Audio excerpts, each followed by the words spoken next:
Hello! What's up? It's your El Maestro at bumabalik tayo ngayon para sa isa na namang informative video.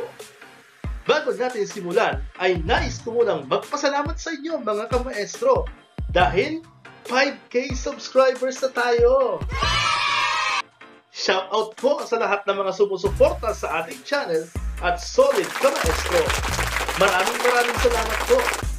Ngayon, kung bago ka pa lang sa aking channel, abay samahan mo na kami sa road to 6K. Umpisahan mo yan sa pamamagitan ng pag-like, comment, share, at pag-subscribe sa ating channel at hit mo na rin ang notification bell para ma-notify kayo sa ating mga bagong videos. Ang video natin ngayon mga kamaestro ay tungkol sa mga dapat tatandaan ng ating mga minamahal na mag-aaral na kabilang sa modular learning. Alam naman natin na karamihan sa ating mga mag-aaral at magulang ay mas pinili ang modular learning sapagkat karamihan ay walang mga internet at gadgets para sa online learning. Kaya inaanyayahan ko po ang lahat na makinig at manood hanggang sa dulo ng ating video. Tara, umpisahan na natin!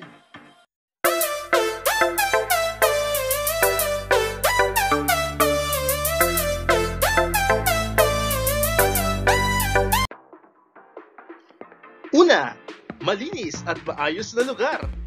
Siguraduhing malinis at maayos ang lugar kung saan ka mag-aaral. Hindi kailangan ang malaking espasyo. Kahit maliit, basta't ito ay maayos at tahimik para makapag-focus ka sa aralin. Alisin muna ang mga bagay na pwedeng makapaghati sa inyong atensyon, katulad ng mga gadgets, mga laruan at iba pa. Iwasan din ang panunood ng telebisyon habang nag-aaral, maliban syempre sa DepEd TV channel. Ikalawa, ihanda ang mga kagamitan. Bago magsimula ang pag-aaral, siguraduhing nakahanda na lahat ng mga kagamitan na kakailanganin, tulad ng modules, activity sheets, reference books kung meron, papel, ballpen, lapis, at iba pa. Makakatulong ito para mas mapibilis ang pagsagot sa lahat ng mga katanungan sa module kung nakahanda lahat ng kagamitan na maaaring kailanganin. Ikatlo, komportableng kasuotan. Kahit nasa bahay ka lang at wala naman ibang makakakita sa inyo, mas nararapat pa din na magsuot ng maayos at malinis na damit. Hindi naman kailangang naka-uniforme o nakasuot ng bagong damit. Ang kailangan lamang ay malinis na damit para maramdaman mo naman kahit papaano na isa ka pa ring estudyante. Ikaapat, time management. Alamin sa guro ang schedule sa bawat asignatura. Mas magiging maayos kasi ang pag-aaral ninyo kung merong schedule na mga gawain at tamang pagkakasunod-sunod ang bawat subjects na pag-aaralan. Sikaping matapos lahat ng mga gawain na nakaatas para sa isang araw, para maiwasang maipon ito at sa huli, kayo din ang mahihirapan. Ikalima, unawain lahat ng aralin. Basahin at unawain lahat ng nilalaman ng module. Tandaan, walang guro o kamag-aral sa tabi mo maliban sa magulang o kasama mo sa bahay na magbabasa at magpapaliwanag ng mga aralin. Wala kang maisasagot sa mga pagsasanay at pagsusulit kung hindi babasahin ang kabuuan ng module. Ika-6, maging matapat sa lahat ng oras. Parating tandaan ang kasabihang, honesty is the best policy. Maging tapat ka sa sarili, lalo na sa pagsasagot ng lahat ng mga activity at quizzes sa module. Maaari kang magpatulong sa nakatatanda upang unawain ang mga katanungan, ngunit iwasang ipasagot ito sa kanila. Huwag ding sisilipin ang answer key na nakapaloob sa bawat module. Kailanman, ang pandaraya ay hindi makakatulong sa pag-unlad ng iyong kaalaman. Ikapito, ingatan ang module. Ang mga module ninyo na matatanggap ay pag-aari ng DepEd at ng pamahalaan. Kaya nararapat lamang na ito'y ingatan. Huwag itong hayaang mabasa, mapunit, mabusot o mawala. Iwasan ding sulatan ang module kung ito ang tagubilin ng inyong gurong tagapayo.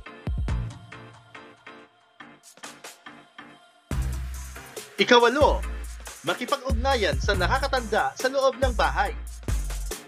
Kung mayroong hindi naiintindihan sa mga aralin, tanungin o magpatulong sa mga nakakatandang kasama sa bahay. Palaging isaisip na sa panahon ng new normal, ang mga magulang o guardian ang magsisilbing face-to-face teacher sa loob ng inyong mga tahanan.